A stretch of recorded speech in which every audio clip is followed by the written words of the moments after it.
Alors, pour en rester avec l'astrologie Exols,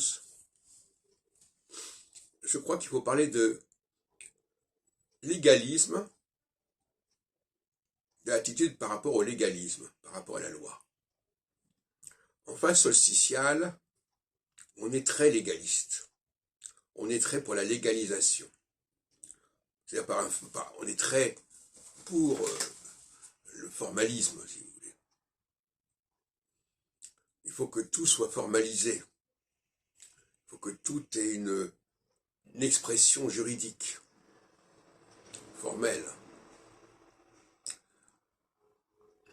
À l'inverse, en phase équinoxiale, et ces deux phases doivent alterner nécessairement, et l'astrologie actuelle n'est pas en mesure de structurer de telles phases qui se répètent et qui s'opposent, à ma connaissance en tout cas.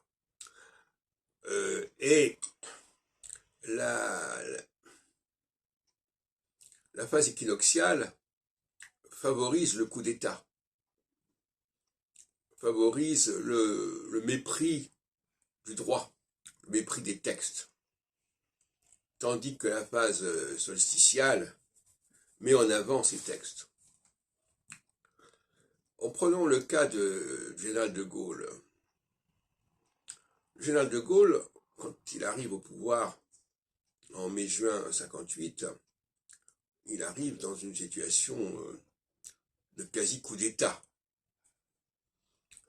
Et ça correspond assez bien puisqu'on est en fin de phase équinoxiale.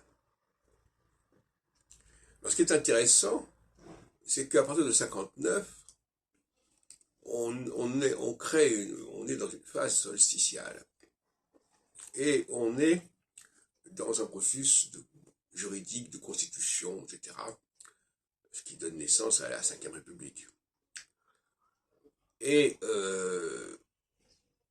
on est également dans un processus avant 1959, plus ou moins d'illégalité concernant la question algérienne, disons. Il y a des choses qui sont en équinoxialité, il y a beaucoup de choses qui sont permises et qui ne sont pas permises en phase solsticiale. Et à coup de référendum, etc., de Gaulle, le référendum qui est une notion solsticiale. Bon. Donc finalement, il y a un contraste entre le De Gaulle de 58 et le De Gaulle de 59. Le De Gaulle de 58 n'a pas un amour effrayant pour la légalité.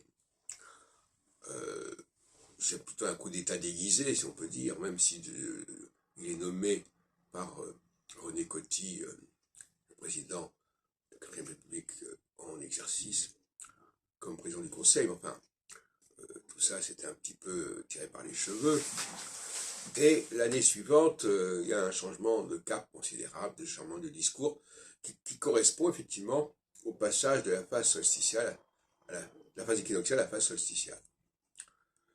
Voilà, donc je pourrais continuer longuement là-dessus. Même dans le milieu astrologique, on s'est aperçu que dans la vie des associations, la phase équinoxiale correspondait à des périodes de coups d'État plus ou moins travestis, qui ne respectent pas la loi, les statuts de l'association, etc. Et la question est de savoir, quand on est en phase équinoxiale, il faut jouer le jeu de l'équinoxialité. C'est-à-dire que c'est pas le moment d'être trop dans les lois, dans les statuts. Il y a un temps pour les statuts, il y a un temps pour la liberté, la réelle politique, etc. De la même façon, au niveau du mariage, le mariage est beaucoup plus une notion solsticiale et l'union libre une notion équinoxiale. Et on passe souvent de l'union libre au mariage quand il y a un passage de la solsticialité à l'équinoxialité. Et inversement.